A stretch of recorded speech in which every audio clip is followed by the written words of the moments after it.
Fala galera, meu nome é Danilo Pereira e este é o canal Vostok.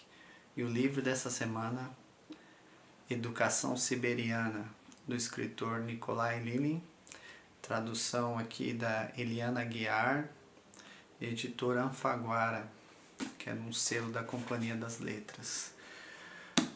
Vamos lá, vamos abrir 2018 falando de literatura do leste europeu. Esse livro foi publicado primeiramente na Itália, né, onde recebeu muitas críticas positivas, teve uma repercussão muito grande. O Nikolai Lilin é um escritor e também tatuador que hoje reside na Itália, mas ele nasceu, cresceu e viveu muito tempo da sua vida em Bender, que é uma cidade da Transnistria. Nem sabia que existia esse país. É uma região ali da Moldávia, né? Muito perigosa, por sinal. E no livro ele vai abordar a educação que ele teve, né? Junto com essa comunidade siberiana, porque ele é descendente de siberianos, porque na época do Stalin, né? Do stalinismo, muitas pessoas ali que eram envolvidas com crimes, com roubos, pessoas indesejadas ali pelo Stalin. Então eles colocavam no trem, iam lá para a Transnistria. E ali naquela região da Moldávia, principalmente no bairro do Rio Acima, a comunidade siberiana se instalou, né? E era uma comunidade ali de traficantes, mafiosos, bem respeitados, por sinal. E foi no meio dessa comunidade que o Nikolai Lilin, que aqui ele narrado em primeira pessoa, porque são os relatos dele aqui, ele conhecido como Colima, que era o apelido dele, ele vai relatar todos os seus feitos ali na adolescência, como ele recebeu, quais os seus crimes também, o que ele praticou, brigas. Então, na verdade, é um relato, uma experiência de vida que o Nikolai Lilin teve na sua educação aí, né? Uma educação muito peculiar siberiana. Desde cedo, as crianças já cresciam, recebiam aquela educação, principalmente a respeito da morte. Para eles, a morte era alguma coisa simples, é uma coisa da vida. Não, a gente aqui tem essa tendência, se morrer vai pro céu, papai do céu. Lá não, a morte faz parte da vida e acabou. Então as crianças logo cedo eram colocadas ali para ver matando animais, né, para se alimentar. Na verdade o Nikolai Lilin vai relatar ali aquela comunidade siberiana onde ele cresceu no meio da família dos mafiosos, os famosos urkas siberianos, né, que assim eram pessoas bem perigosas, são bem perigosas, né? Eu acho que vive até hoje, porque o Nikolai Lilin nasceu em 1980, então ele relata ali nos anos 90, 2000. Então essa família de criminosos, eles tinham os próprios costumes ali, próprios códigos de condutas, né? Eles aboliam algumas coisas. E esse livro aqui, para quem gosta de narcoliteratura, né, é diferente. É diferente do Poderoso Chefão, né, que tem ali feitos da máfia italiana, ou Tóquio Proibida, que fala bastante da Yakuza. Esse livro, ele fala dos urkas siberianos, né, e ali para mim, eu, assim, pesquisando, porque eu queria falar sobre um livro que falasse sobre máfia russa. Eu não achei.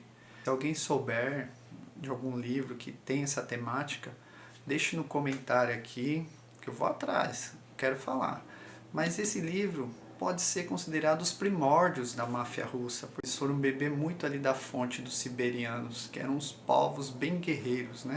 São histórias que o Nikolai Lilin vai narrar, né? Vamos lá, então vamos se atentar a algumas que me chamaram bastante atenção. A primeira arma que um jovem recebe depois de seus treinamentos. Aqui no livro relatado como pique, que é aquele canivete que você aperta o botão e, né?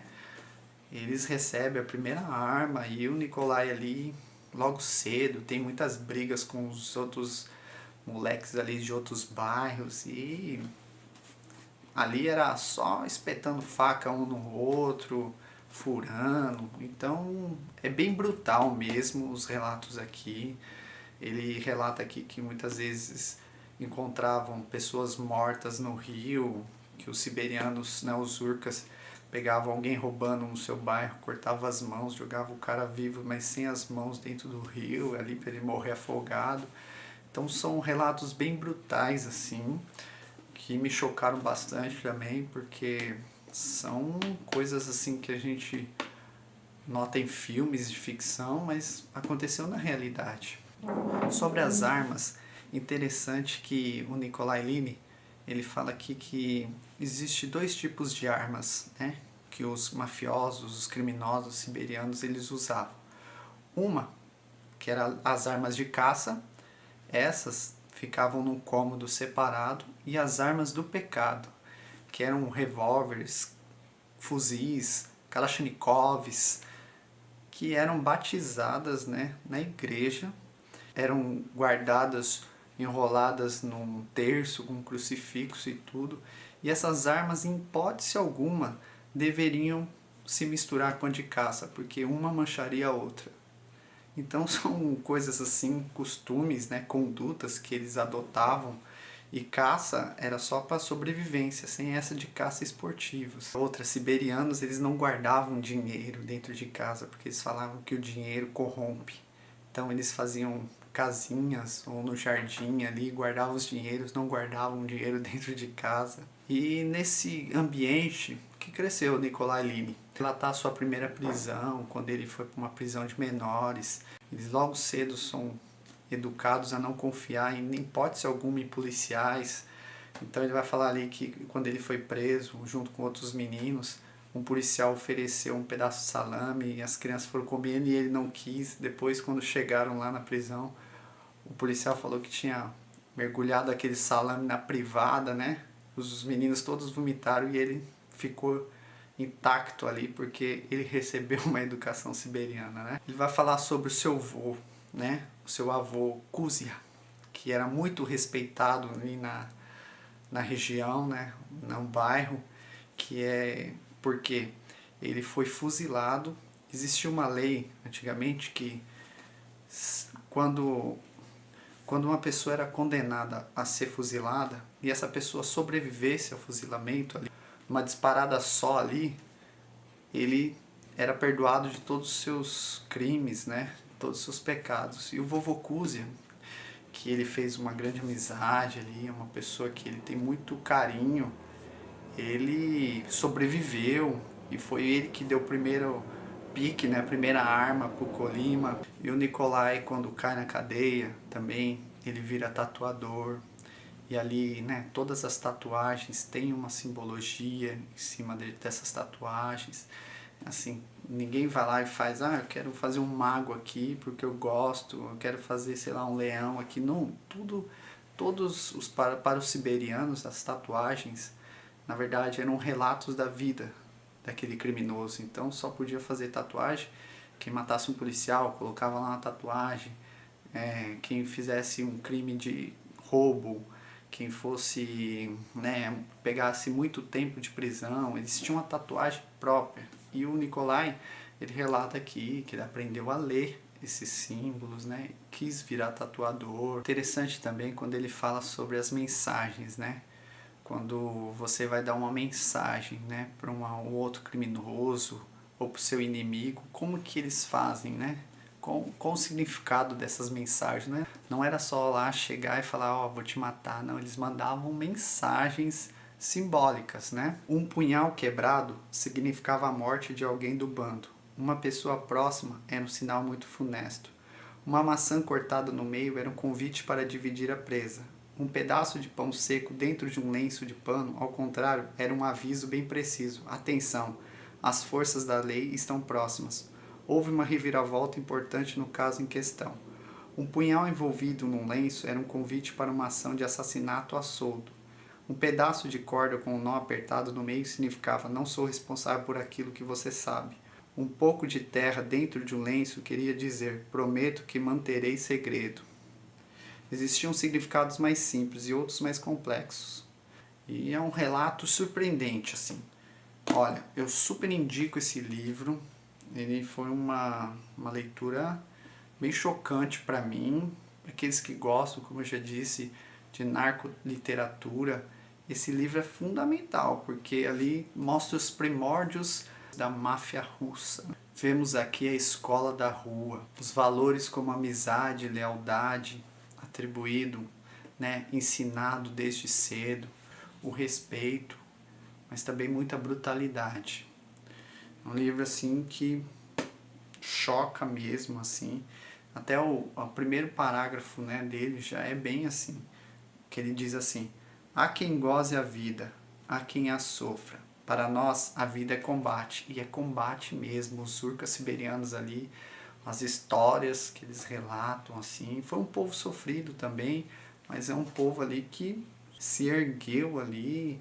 A Transnistria é uma região ali bastante conflituosa na Moldávia, e ali é difícil entrar, ficar alguns dias ali para conhecer, porque é uma região bastante complicada, né?